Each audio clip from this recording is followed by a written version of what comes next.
Friends, thank you for tuning into this podcast. This is Frederick Henry, and I'm just trying to do a little podcast. I haven't been on for a while, and I'll tell you why. I know that the podcast people say that you should do one a day, every day at 10 o'clock and everything else. Listen, I am not Hannity. I'm not Laura Ingraham. I'm not Rush Limbaugh. I'm just an ordinary guy out here with a life. You know, I'm semi-retired. I have a career that's still active. I have a life, and I enjoy doing this, and I enjoy sharing this with you. But I respect you, and I don't want you to think otherwise. You're not a product for me. I don't make money at this. I don't want to get your money. It's not the point of everything. I just want to share some thoughts from one citizen voter in the United States of America to other citizen voters in the United States of America. Why do I say that? Citizen voters, because that's who I'm interested in talking to. I'm interested in talking to American citizens. I don't care your ethnicity, your color, your religion. It doesn't matter. That's not important. You're a human being made by God, created by God, and unique unto yourself, and you deserve to be respected. That's the end of it. Remember, the Reverend Dr. Martin Luther King Jr., and I say that very specifically. The Reverend Dr. Martin Luther King Jr., pastor of Ebenezer Baptist Church. You know, a lot of people want to use Dr. King as their icon, but you know what? They don't give him his due. His name is the Reverend. He's a Reverend. Doctor, he has an earned doctorate. Martin Luther King Jr., pastor of Ebenezer Baptist Church. He's a Christian. And I know many secularists want to just take what Martin Luther King said and all that kind of good stuff and make it secular. He was not secular. He was a man founded in the Gospels, founded in Christ, and he did not want to be known as just Dr. Martin Luther King Jr. He was the Reverend Dr. Martin Luther King Jr., pastor of Ebenezer Baptist Church in Atlanta. Now, why do I emphasize that? Because people are absconding with all kinds of creditable material without giving the creators of that material their due. And I don't intend to do this on this podcast. So anyway, to go back, that was a discursus. I apologize. We're having a conversation, right? You and I are having a conversation. I know you're not able to answer me because other than going to the Frederick Henry show at WordPress.com, that's where it is, the Frederick Henry Show at WordPress.com, you can't communicate with me in any other way. I don't have certainly like the others do, I don't have a call screener. So, okay, this is a one-way conversation. Let me get to the point. We're at this point in the COVID pandemic where we have to open up our society or we will commit economic suicide. We may have already committed economic suicide. However, I'm not sure that that's absolutely true. Why? Because the entire world was involved in the closing down in response to the COVID-19 pandemic. It's not just the United States of America. It's not just Florida or Idaho or Michigan. It doesn't make any difference what state. Germany, Italy, Russia, everybody was involved. And so commerce in general, trade in general, and the like more, financial transactions in general, worldwide, were greatly diminished.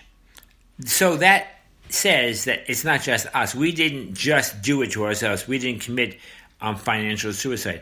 What happened, and I'm very encouraged by this, we have President Donald Trump Jr.,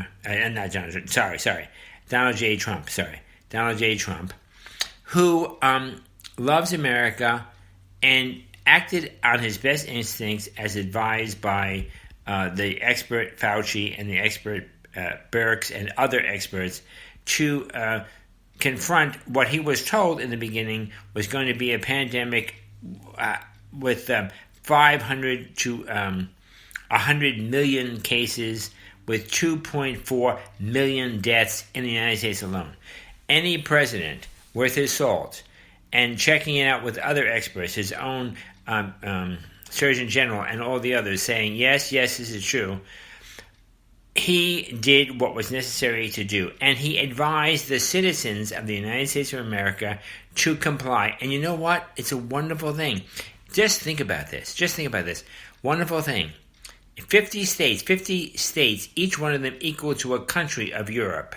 50 states with millions and millions of people voluntarily complied, voluntarily agreed to shut down, to close schools, to close colleges, to close elementary schools, to close businesses, to close whole entire community services and the like more, in order that we all of us together as a one nation, we're in this together, we all could as one nation agree to temporarily suspend our rights and our privileges under the Constitution in order that we could help each other and to be truthful, to save ourselves.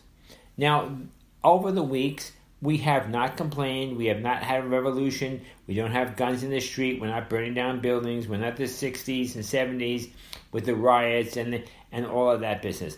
We have peacefully and compliantly agreed. That's the key. A lot of people want to say we were suppressed, we were shut down, we were oppressed, we were tyrannized, etc., etc. You know what? That's true to an extent. However, at this point in time, maybe we need to look at the whole thing from a different viewpoint. To look at it and say, America pulled together.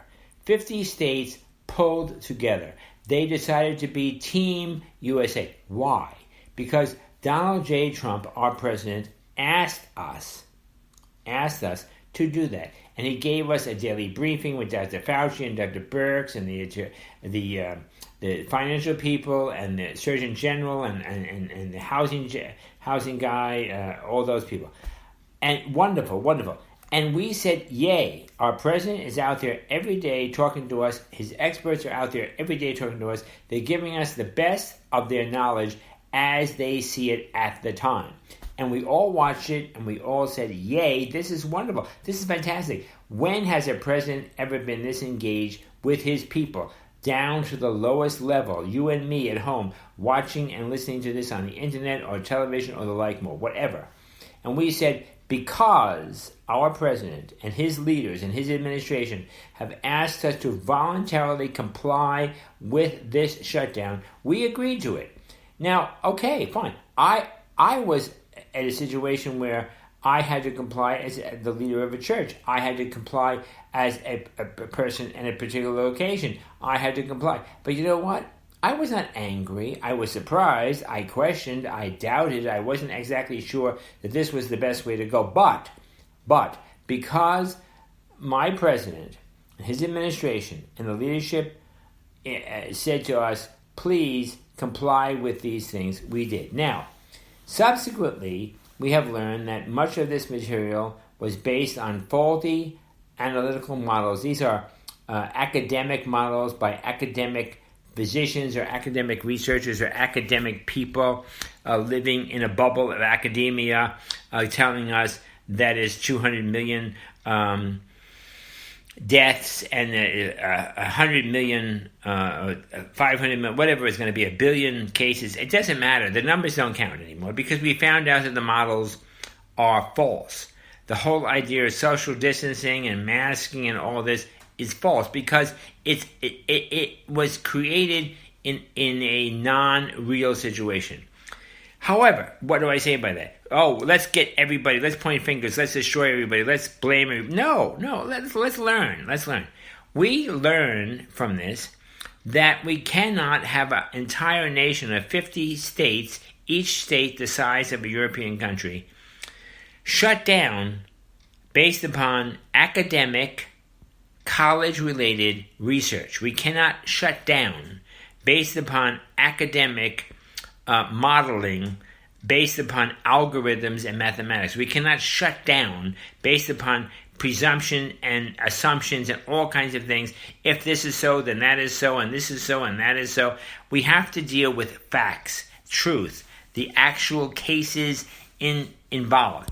And that's why way back when in a previous podcast, I talked about the American government rescuing people from the various sea line boats at sea, cruise ships, and bringing them to California and putting them in very safe environments so that we could get blood samples and so we could investigate and so we could find out firsthand. Up until that point, many, many weeks ago, my friends, we were dependent upon the Chinese Communist Party to tell us A or B or C. We were dependent upon the World Health Organization, a very flawed and very inexact and very unworthy of our trust organization. We were dependent upon Fauci and Birx, and their material was flawed and it was inaccurate. They may not have known it, but it was, and we know that now. And so the people of America, with goodwill and with a sense of America, a sense of this, I'm recording this on the Memorial Day weekend, we pulled together as a team because President Donald Trump asked us to. We pulled together as a nation because his administration asked us to. We agreed to voluntarily give away many of our civil rights and our constitutional rights temporarily, because we wanted to help each other. Okay, now we're at a new place. And that by the way, that fact that we pulled together as Team America is awesome. It's an awesome, awesome thing.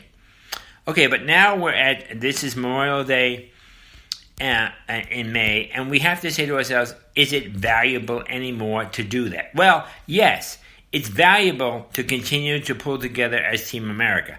Yes, it's valuable to continue to cooperate and to collaborate with each other. But we have seen tyranny happen. We have seen governors clamp down. Today, I read about a gym that opened up. Now, a gym opened up its doors in New Jersey.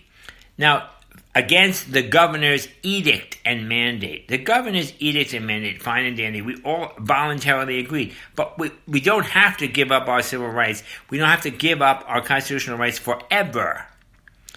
Okay, he opened up his gym and he said, anybody who wants to, I've done everything I can. I've spaced the vehicles apart, the apparatus. I've cleaned everything up. I've put everything according to the standards. I'm opening up. The governor sent police people to say shut down. But people in front of his gym voluntarily came and defended him, his right to open up his gym. Whether it's a flower shop or a bakery or a gym, it doesn't make any difference. Voluntarily asserting his constitutional rights as a citizen voter and a member of the United States of America under the Constitution. So,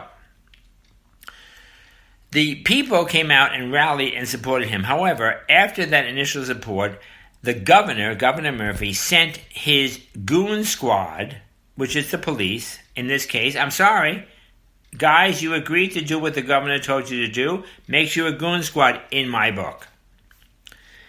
With the guns and all that kind of stuff, to shut him down. Shut off his water, shut off his electricity, shut down his business, and now threaten to impound his business and completely destroy the man. Why? Because he dared to assert his right as a citizen voter, as a member of the American people, as a person under the Constitution, to free enterprise, to free assembly, to freedom of speech, to freedom of assembly, to make a decision for yourself. He said to his clients, you don't have to come in. I've done everything I can to make it according to the standards and guidelines given to me. You don't have to come here, but if you want to assert your individual freedom and rights to come to my gym, do it. And they did. But Governor Murphy said, no, how dare you disobey me? See, this part of the shutdown is very troubling, and we're very concerned about that. I know that Laura Ingraham is, Sean Hannity is, Rush Limbaugh is, Black Conservative Patriot is, many, many others are speaking up and saying, no, this isn't Brit Hume. I mean, we got names left and right. And by the way, those shout-outs are people I respect.